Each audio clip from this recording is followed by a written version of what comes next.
We've been talking, and Miriam just mentioned the Falling Upward book that we're doing with Richard Rohr on Wednesdays is about the transition from the first to the second half of life. And if you're not familiar with that, the first half of life, from our 20s through our 30s generally, are all focused externally. They're about building the necessary foundation and platform of life. And so we've got to build our family and our career and everything that goes with it. And necessarily, we take meaning and purpose from those accomplishments, from the roles that we play, from those things that are external to ourselves. But there comes a time when that fuel just starts to run out.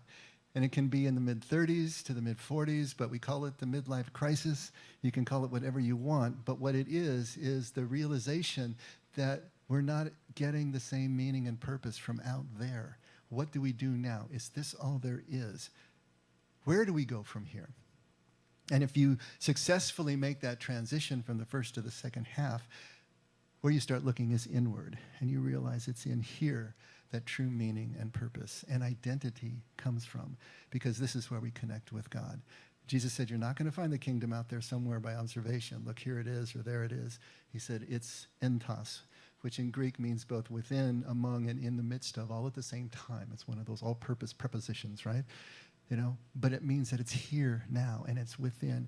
Kingdom moves from the inside out, not from the outside in. And so the first half of life is doomed to not being able to get to what Jesus calls kingdom, this quality of life that we can have, because it's still moving from outside in. But as soon as we can switch that and start moving from inside out, that's where everything can really start to happen. So the first half of life is about acquisition. The first half of life is about addition. It's about learning. But the second half of life is about relinquishing. It's about subtraction. And it's about unlearning. It's about emptying everything out that we think we know so that we can be refilled from another source. But you can't fill a full vessel. So there has to be the descent. There has to be the unlearning. And that's uncomfortable, it's disturbing, and it can be downright traumatic in its own right if your egoic consciousness is still hanging on for dear life. It's exactly what Jesus meant when he said it's easier for a camel to go through the eye of a needle than for a rich man to enter the kingdom. Rich being not just in material wealth, but in anything that we're clinging to, anything that we see as our source of sustenance and survival and power and control, affection and esteem, all those primary drives. If we're holding on to something, we're not going to be able to move into this place Jesus is talking about, this second half of life. So you have to see the symmetry here as we're talking about this. The first half of life is about gathering. It's about construction. The second half of life is about scattering and deconstruction, but not the material things. It doesn't mean you have to go give your whole life savings away or empty out your 401k. So that's not what we're talking about here. This is an interior transformation, an interior awareness that we're building. That means we're going to start balancing. And if we have burned out on our exterior tasks, if they're no longer giving us the meaning and purpose and sense of identity that we started with, if we can find that interiorly, then it reinfuses meaning and purpose into everything else we do. And we get a jump start. We can keep going. So that's it. That's what we're trying to do. We're trying to get to the place where we're ready to relinquish. I worked with a great guy, last secular job I had before I went full-time ministry. And he was, how old was he at the time? I don't know. I think he was 60 at the time or something like that. Anyway, it was on his birthday, and he said, he held up his key ring that still had a bunch of keys on it. He said, my goal is to give every one of these keys away, because when I give the last one away, I'm free. And I love that idea. He was already at the point where he was starting to let go. The keys, of course, represented obligation and represented responsibility and all the things that he had to get up and do every day. But if you think about it, the keys also represent our need for control, our need for certainty, and to let those keys go, to give those keys away, to let go of the illusion of our power, because it is just an illusion, right? How much power do we really have?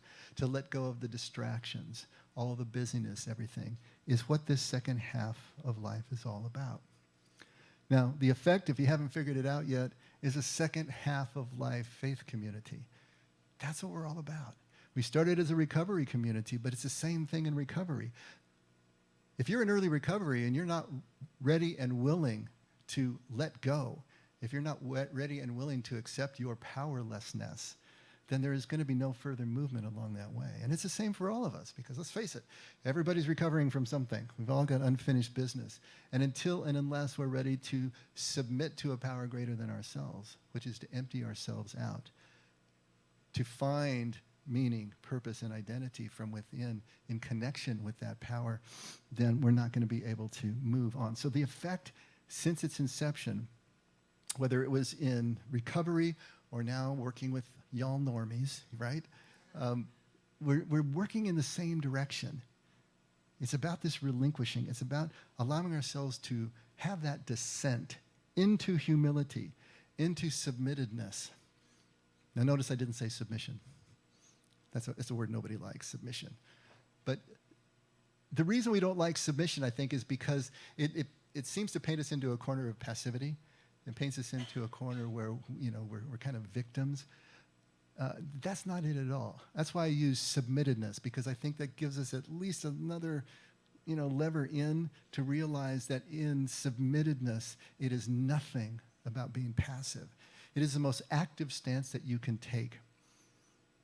To keep coming every moment into the situation, into the relationship, and try to understand how you can leave these people better than you found them. What does love require here? You're not just passively resorting to a law or a rule or a guideline. You actually are there. You're letting your ethics be situational. You're letting your love be situational. And that requires everything of us, all the energy we can possibly muster. So relinquishing, descent into humility, and then, of course, oneness, to be able to see ourselves as one and connected with everyone.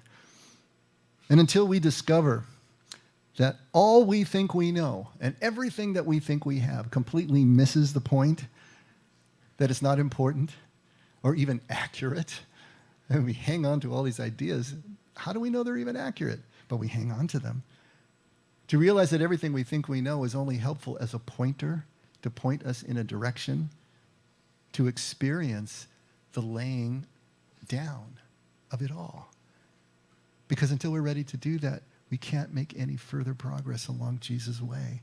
We cannot think our way into kingdom. We can't obey our way into kingdom. The usual rules for the first half of life do not apply at all to the second half. So what happens? What happens when we actually start to lay it all down? Or when life actually strips it away from us? What starts to happen when we do this?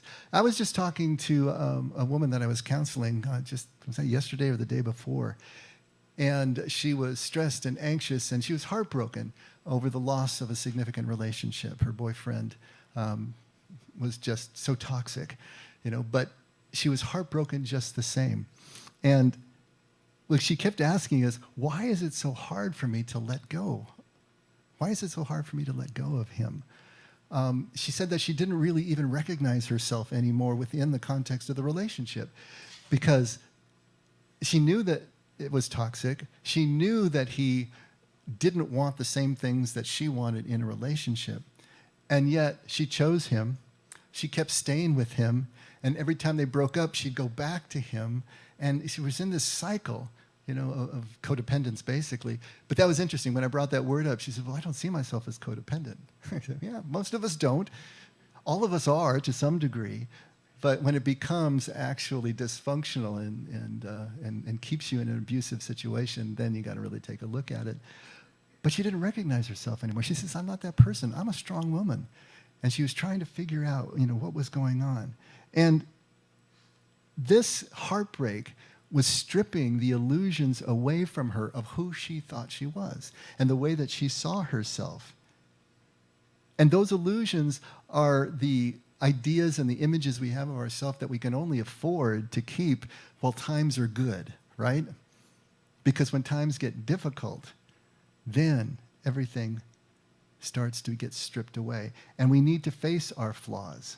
And we need to face the unfinished business that is causing repeated thought and behavior patterns. I mentioned to her that, there was someone in the White House a few cycles ago that said, never let a good crisis go to waste. Have you ever heard that one before? Yeah, yeah. Well, however they meant it politically, which is probably cynical, here in what we're talking about, it really makes sense. We've been seeing all these news reports about Lake Mead emptying out, and as the surface drops further and further, it's like all these bodies from the mafia days are being revealed and exposed, and sunken boats and this and that. I heard that the Mississippi is doing the same thing. It's losing its level, and a steamboat was suddenly exposed that had sunk in the river 100 some years ago. It's kind of like that with us.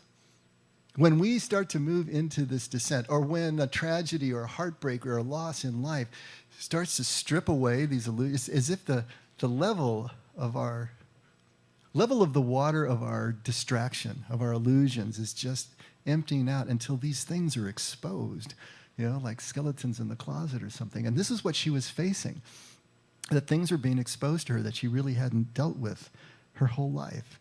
And is exposing this deep debris, the unconscious beliefs, the fears, the motives, the aversions, were all being laid bare. And that's not just for her, but for all of us. This is the way it works. And when it becomes laid bare, when we actually see some of the things that are going on, now we have the chance to see reality as it is. We can see ourselves as we are. And we finally can see the possibility of change, what we can actually do about it when we start to face these things. It's creating a brand new perspective for us, obviously. A perspective that's closer to the ground, which is kind of counterintuitive as well, right? Because we think of perspective as being raised so we can see more. But what Jesus is talking about is the perspective actually needs to move closer to the ground, to the standing height of a child, to the kneeling height of a servant. That is the perspective that's going to change everything for us. To get us closer to the ground, closer to the humus, which is where our word humility comes from. To be humble is to be at ground level, to see ourselves as we really are, to see our relationships to each other and to God as they really are, and to avoid hubris. Richard Rohr defined hubris in a perfect way, I thought, in this book that we're reading. He said, hubris is the refusal to be humbled by that which is humbling in your life. Not bad, huh? Because life is going to humble you all day long, but if you refuse it, there's your hubris. But sometimes life just does something like it did to this woman, and she suddenly had to face all these exposed wrecks and debris in her life.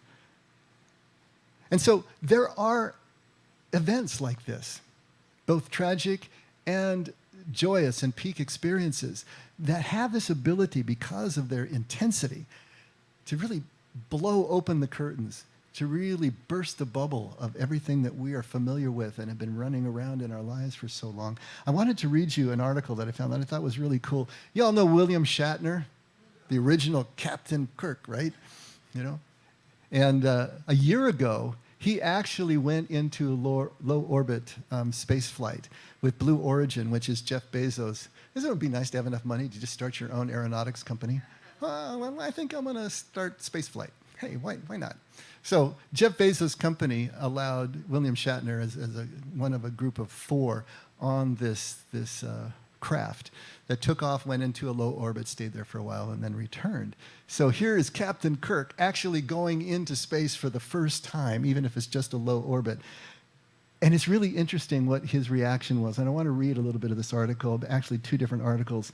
Astronauts have for decades described their trips to space as breathtaking and humbling, a reminder of the Earth's fragility and humanity's need to serve as stewards of our home planet.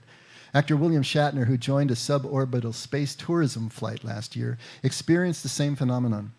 But he had a very distinctive observation when he turned his gaze from the Earth to the black expanse of the cosmos. All I saw was death, he wrote.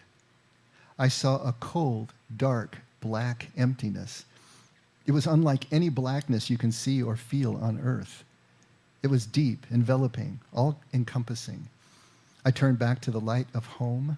I could see the curvature of the earth, the beige of the desert, the white of the clouds, and the blue of the sky. It was life. Nurturing, sustaining life. Mother Earth, Gaia.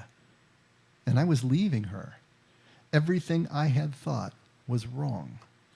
Everything I had expected to see was wrong. There's something called the overview effect that astronauts and those who go into space have been describing for as long as we've had space travel for, 60, 70 years now? The overview effect is a cognitive shift reported by some astronauts while viewing the Earth from space. Researchers have characterized the effect as a state of awe with self-transcendent qualities precipitated by a particularly striking visual stimulus. The most prominent common aspects of personally experiencing the Earth from space are appreciation and perception of beauty, unexpected and even overwhelming emotion, and an increased sense of connection to other people and the Earth as a whole. The effect can cause changes in the observer's self-concept and value system and can be transformative. Michael Collins, Apollo 11 in 1969, said that the thing that really surprised me was that Earth projected an air of fragility. And why, I don't know. I don't know to this day. I had a feeling it's tiny, it's shiny, it's beautiful, it's home, and it's fragile. Edgar Mitchell, Apollo 14 in 1971, described it as an explosion of awareness and an overwhelming sense of oneness and connectedness, accompanied by an ecstasy, an epiphany. And then William Shatner again in 2021 said immediately after landing that everybody in the world needs to do this. The covering of blue, the atmosphere he's talking about, was this sheet, this blanket, this comforter of blue that we have around us. And then suddenly you shoot through it as though you whip off a sheet when you're asleep and you're looking into blackness, into black ugliness. And you look down and there's the blue down there and the black up there. And it's Mother Earth and comfort. And is there death? I don't know. Immediately after his October 2021 Blue Origin flight, William Shatner told founder Jeff Bezos, "What you have given me is the most profound experience. I hope I never recover from this. I hope that I can maintain what I feel now." A year later, he recounted that it took hours for him to realize why he wept after stepping out of the spacecraft. "I realized I was in grief for the Earth. It was among the strongest feelings of grief I have ever encountered. The contrast between the vicious coldness of space and the warm nurturing of Earth below filled me with overwhelming sadness. Every day we are confronted with the knowledge of further destruction of Earth at our hands. It filled me with dread. My trip to space was supposed to be a celebration. Instead, it felt like a funeral." Now, he took a certain sensibility into that experience, right? Now, someone would have felt the celebration, he felt the funeral, but nobody was left unchanged by an experience like that. If you can imagine getting off of this planet and being able to look back at it, that famous iconic shot from the moon, Earthrise, just this blue jewel just rising into utter blackness, and realizing, that's all there is. This blue ball is everything. So this overview effect, it's a moment, it's an event, it's an experience, or an image that shatters our familiar worldview. We don't have to go to space to have one of these, but that's pretty intense, right? It opens you up. It can be positive or it can be negative in valence, but it opens you up. Now think about it. Have you had one of these? Have you had an experience that seemed to just change everything, even if it was temporary, right? He hopes it'll never leave him, but sometimes it does. And maybe what you experienced wasn't as dramatic as we're talking about here, and it may be that your experience wasn't all at once in one event. Some of you have told me about great conversion events that you've had that just changed your whole outlook on life. But for me, it's been more gradual. It's been a gradual transformation with punctuation marks along the way, right? There'll be moments where something seems to break through, but it feels more gradual. But it has had the same effect of changing my entire worldview, changing the way I look at life, changing the way that I try to do life. And once you see this, you can't unsee it anymore. Once that green curtain has been pulled away and you see the little man at the controls, you're never going to look at the wizard the same way, are you? And you can't unsee that. That greater perspective, that greater insight, with the curtain pulled, with the bubble burst, is everything that we're talking about here. Shatner was overcome with grief over the earth. He saw it as this precious, fragile, unique ball of life hanging in space. The only spot of warmth in this vicious cold of space, as he called it, holding everything that we are. All life, everything we know, everything that we've ever experienced as a species, as a race, and all the other species who have shared the earth with us, all right here, all on this one ball, all on this one spot of warmth. And guess what? There's no backup. It's this one unique ball. No backup. Always at risk. And when you strip all the way down to that, things start to change. Everything we are, all on this one place. There was a scene in a movie that I thought was, maybe it'll help you, maybe it won't, but I'll tell you anyway. It was the second Blade Runner that came out just last year, year before that, whatever it's been now. And in it, there's a clone and an AI, an artificial intelligence entity that are friends and actually emotionally connected, but they can't touch each other because she's just a hologram that's projected. And her whole consciousness, the AI, is loaded up into, like the internet or the cloud, whatever. And she has a node in his apartment, and she can, at will, kind of appear as a hologram. But as he has to go on the run, she wants to go with him. And the only way that they can do that without them tracing him by her signal is that she has to be completely erased from the cloud and downloaded into this one portable drive, whatever it happened to be, right? And he says, I can't do that. There'd be no backup, If we lose this, you're gone. And her response to him is, just like a real girl. She takes that risk. She finally risks being as fragile, as mortal as he is, as we all are, in order to be with him. It's kind of a beautiful moment, But this is the idea here. You look at Earth from space and you realize there's no backup. This is everything we have and everything we are. It changes the way that we look at things. When we get stripped down to that point, whatever it is in our life that has done it, or if we have encouraged it ourselves through contemplative practice, it's very clarifying. We can actually see what happens. And it's also transforming. One other movie. Remember Overboard? Goldie Hawn? So if you know the story, you know that she was just the worst of a rich person, right? Just completely entitled and oblivious to anybody but herself, complete narcissist. And then she falls overboard, she loses her memory, and she ends up being the wife of this sweaty carpenter who's got 3 kids and lives in a hovel. And for however many months it's been, she is his wife because he was deceiving her on that. When she finally gets back to her yacht and to her life, her mother and her husband, she's not the same person anymore, even though her memory has been restored, And she's serving people to their, disgusting, we got people for that, and she wants to serve them food. And then she's hanging out with the crew down below decks because that's where she feels most at home.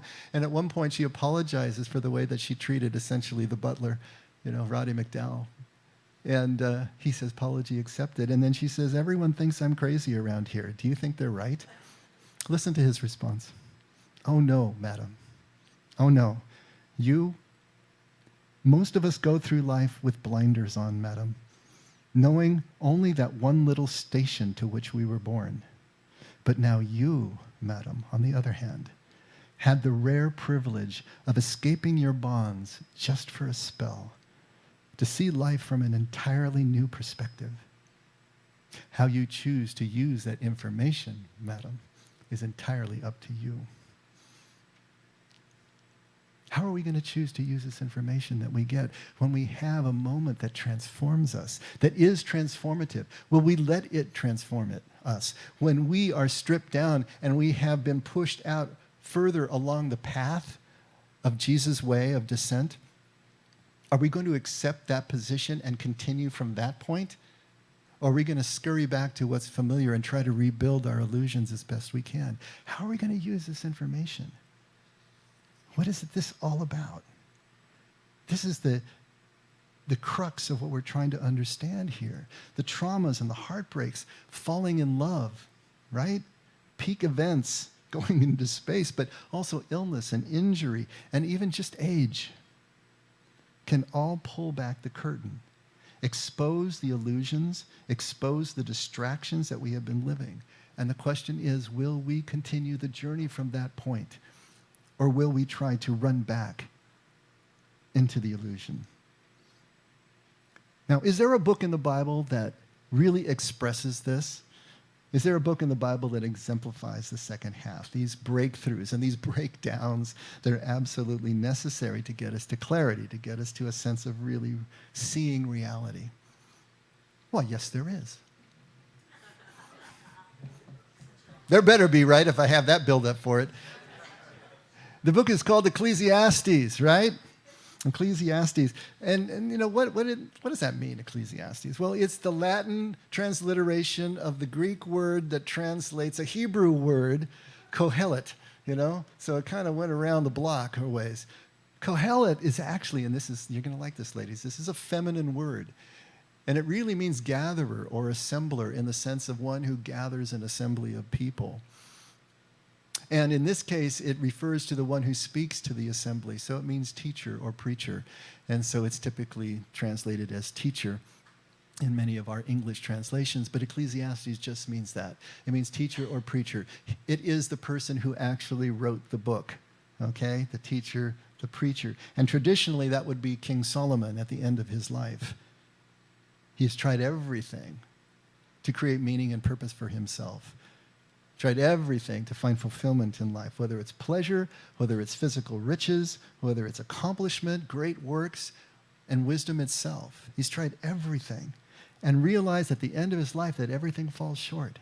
Nothing is taking him where he really wants to go now that he is faced with his imminent death, right?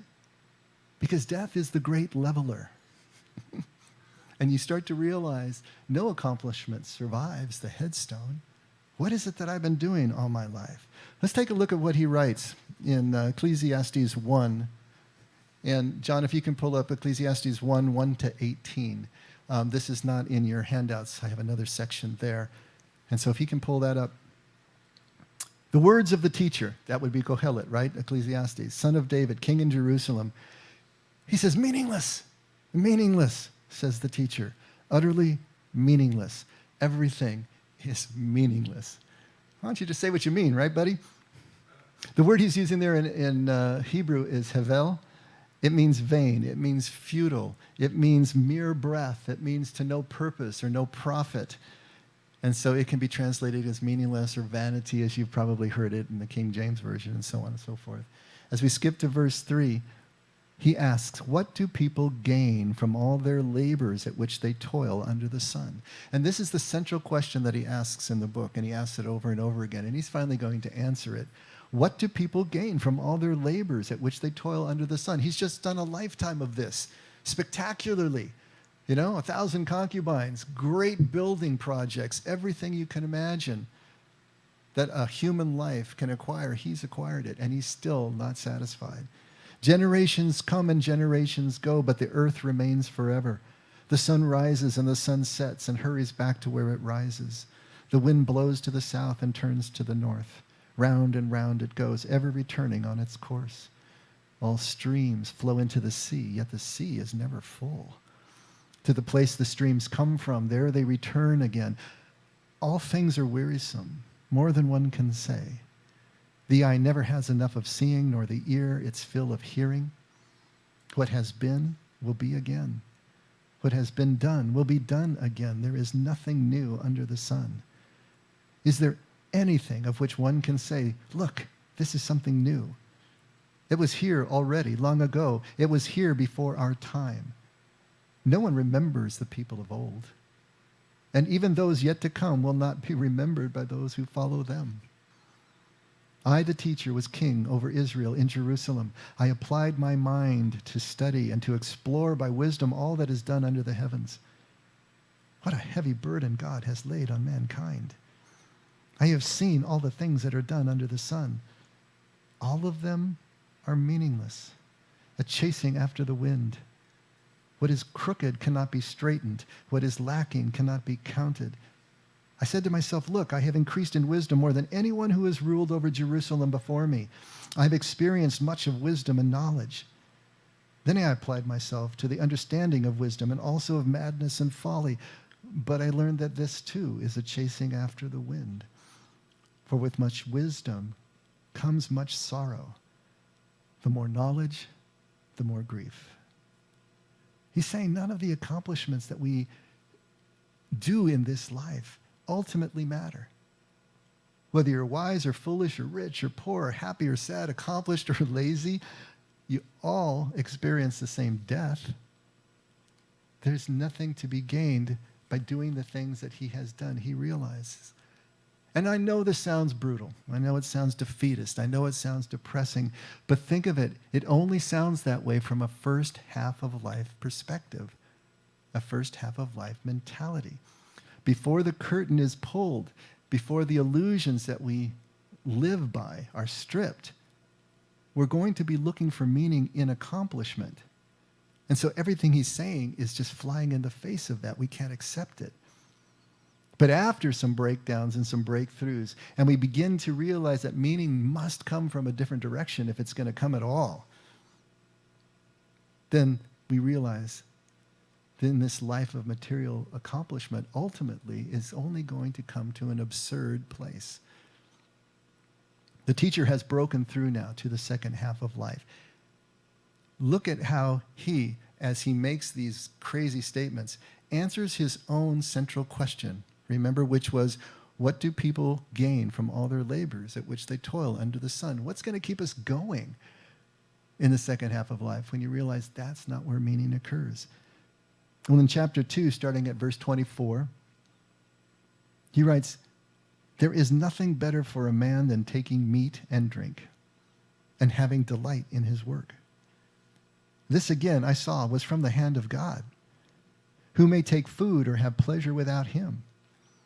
I am certain that there is nothing better for a man than to be glad and to do good while life is in him, and for every man to take food and drink and have joy in all his work is a reward from God.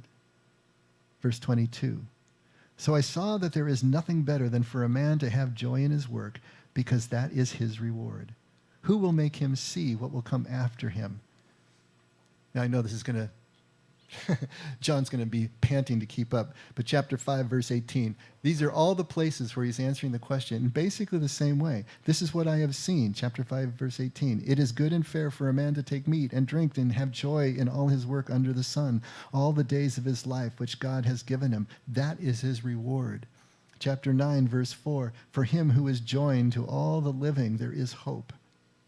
A living dog is better than a dead lion. Skipping to verse 7. Come, take your bread with joy and your wine with a glad heart. God has taken pleasure in your works. Have joy with the woman of your love all the days of your foolish life, which he gives you under the sun, because that is your part in life and in your work which you do under the sun.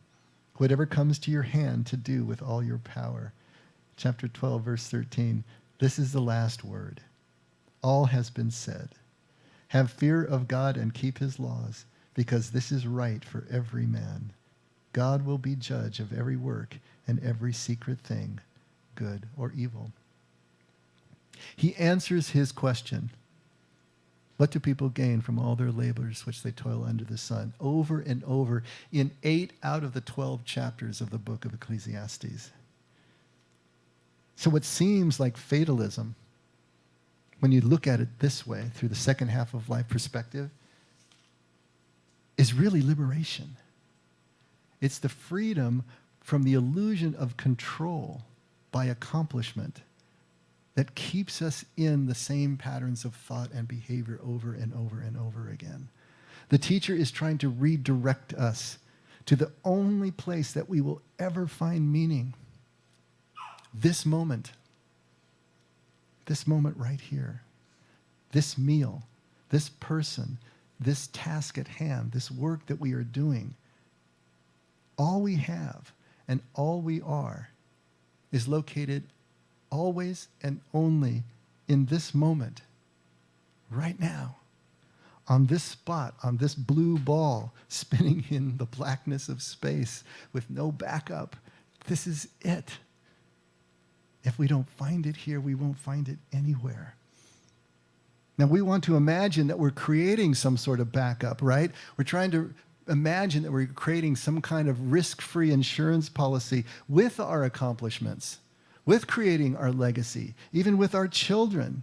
With abstract thoughts, we think that maybe we can somehow transcend the tyranny of this moment right here and right now. But again, it's all meaningless, except when it directly engaged in this moment right now, which contains all of life, all of meaning. Now, we're not going to accept that in the first half of life. Our ego is not going to allow itself to be that irrelevant. There's just no way. When the ego is that strong, when we're still developing it, it needs to see itself as relevant. And this is going in another direction. It's in the second half of life that we now can allow ourselves to let go of everything but this now, but this task at hand. We're going to keep accomplishing. We're going to keep working.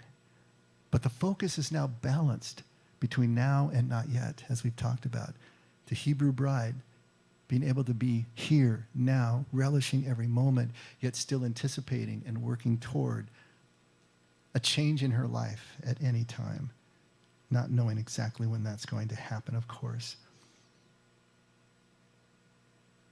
This moment, this time for doing exactly what we're doing is where the teacher wants to focus now. And if we take a look at Ecclesiastes 3, it's in your handouts if you want to follow there. And John, if you can put it up starting right at verse 1. He's talking about an appointed time for everything. This moment is the appointed time. What is the everything that needs to happen right now to affect that connection, that oneness?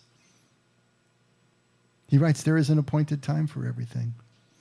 And there is a time for every event under heaven, a time to give birth and a time to die, a time to plant and a time to uproot what is planted, a time to kill and a time to heal, a time to tear down and a time to build up, a time to weep and a time to laugh, a time to mourn and a time to dance, a time to throw stones and a time to gather stones, a time to embrace and a time to shun embracing, a time to search and a time to give up as lost, a time to keep and a time to throw away, a time to tear apart and a time to sew together, a time to be silent and a time to speak, a time to love and a time to hate, a time for war and a time for peace.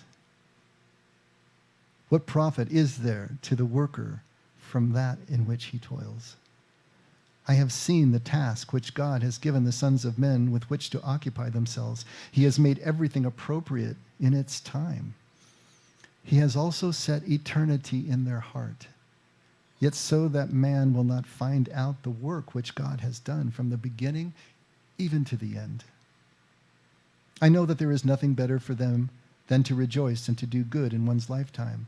Moreover, that every man who eats and drinks sees good in all his labor is the gift of God. I know that everything God does will remain forever. There is nothing to add to it, and there is nothing to take away from it.